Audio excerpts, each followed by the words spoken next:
我们刚刚查获了一起特大闯关走私案，就目前的证据，这个案子牵扯到你们东润国际，同时请高总到海关走私侦查局接受询问，请吧。带走。让开。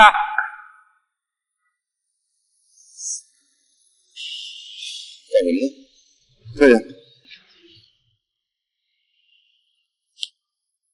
我跟你走，杜馆长，在这个城市，我给你留足面子。强哥的嚣张并非没有道理，走私了怎么样？有证据又如何？因为强哥的背后站着太多的大佬，而且就在海关赶到之前，强哥刚刚打了一通电话，直达天港的最高层，态度跋扈，毫无畏惧，分明就是有着充足的把握。伸手之前，有些人是爷爷，有些人是孙子；伸手之后，攻守一行，爷爷和孙子便开始模糊不清，甚至出现颠倒。你是主管这头的领导，我不找你找谁啊？请不要跟我废话，告诉秦书记，把我高锦麟惹急了我就走了，哪儿的水土不养人呢？什么？我急？我着什么急？我不着急，我就在这儿等着海关的人来呢。着急的人是你们，知道吗？电话打给主管领导，威胁到秦书记。高景林背后的势力可见一斑，但关键并非如此，关键在于高景林的两句话：把我惹急了，我就走了。谁会担心高景林离开？谁会担心一个走私犯离开？你想，我不着急，着急的人是你们。高景林即将被抓，谁会比他更着急？高景林即将被抓，谁会比一个走私犯更着急？你再想，官商勾结，利益绑定，环环相扣。高景林一旦倒台，必将扯出一大片飞禽走兽。所以高景林不着急，因为有人担心断了财路，更会担心断了仕途，自然会想尽办法保全高景林。当然，官府保全自然有着官府的惯有办法，事情已然成为定局，那就要摆事实，讲道理。时任天港副市长苏向全直接将杜馆长拉到了东润国际在建的体育馆项目现场，来了一场看似光明正义，实则阿杂恶心的经典劝说。这是东润国际投资给我市盖的体育馆，眼看着就要停工。劝说刚开始便是摆事实，你抓了高景林，必将影响东润国际的投资项目。我要让你意识到问题的严重性，只是或许连苏市长自己都知道，就高景林的罪行而言，一个体育馆恐怕不能抵消。别担心，面对如此情况，我们有着较为固定的处理办法。由点到线，由线到面，再由面延伸到大局观，将问题严重化，将影响恶劣化，甚至直接将问题关联到整个城市的建设和发展。这座城市好像只差一天就变成美丽的花园了。这座花园一直是我梦中的理想，本来它是离我越来越近了，可是今天突然不见了。你看看你都干了什么？抓了一个高景林，影响了整个天港市，甚至直接碾碎了我的理想。你自己说该怎么办？该怎么办？杜馆长还能如何回答？顺着问题回答，就要给出解决办法。要想让苏市长满意，那就必须释放高景林。但面对领导的质问，你又不能不说话。但凡遇到这种两难的局面，要么以反问追击，要么暂时妥协，但要避开问题的关键。看来我是罪魁祸首。领导的指责我承认，领导的质问我不躲，领导的不满我接着，但我偏就不给解决办法。反正我有理，反正我占据着主动。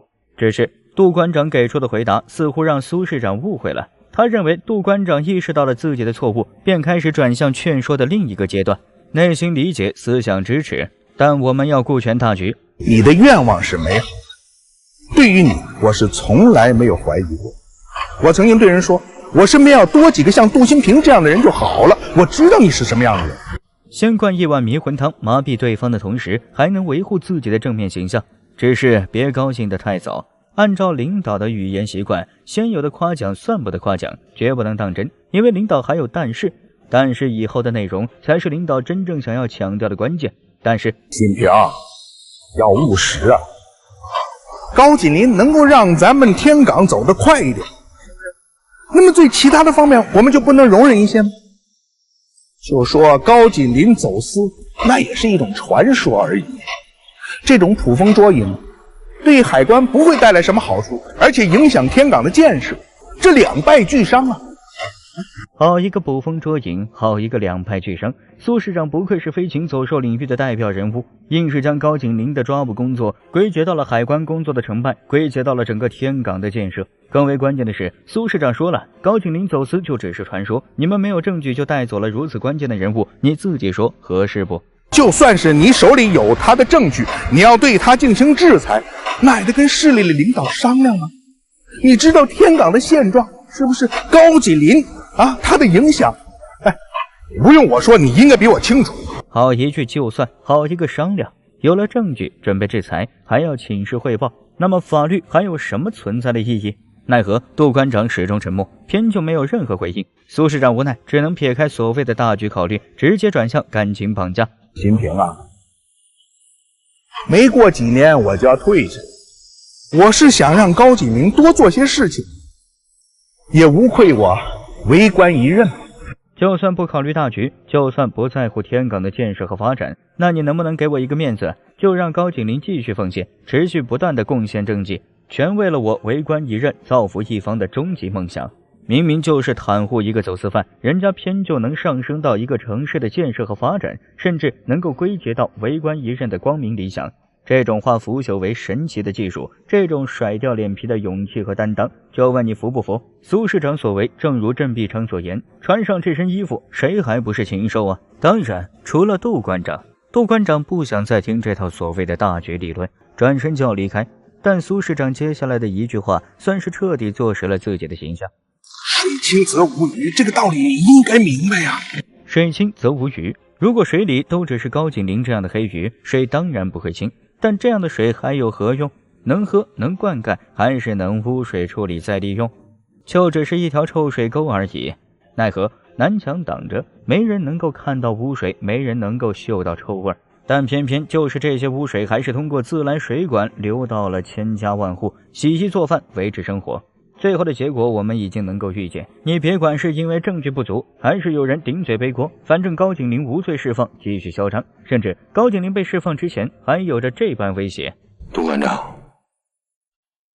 你能有今天很不容易，你就不怕耽误你的前途吗？如果需要的话，不惜生命。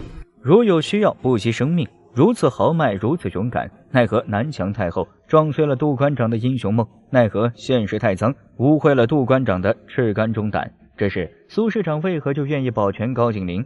一次普通的谈话，一场普通的交易，我们就能得到答案，一个司空见惯的答案。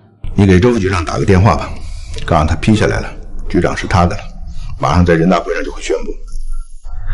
谢谢，我这是替老周先谢谢您了。光谢有什么用？老规矩呢？光谢没有用，还得是老规矩。老规矩又是什么规矩？让人性释放光芒，让利益填补所需，恶心不？但你有什么办法吗？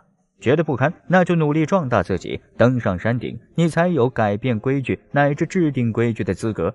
只是就算你登到山顶以后会有这般想法，规矩如此美好，何来改变之道理呀？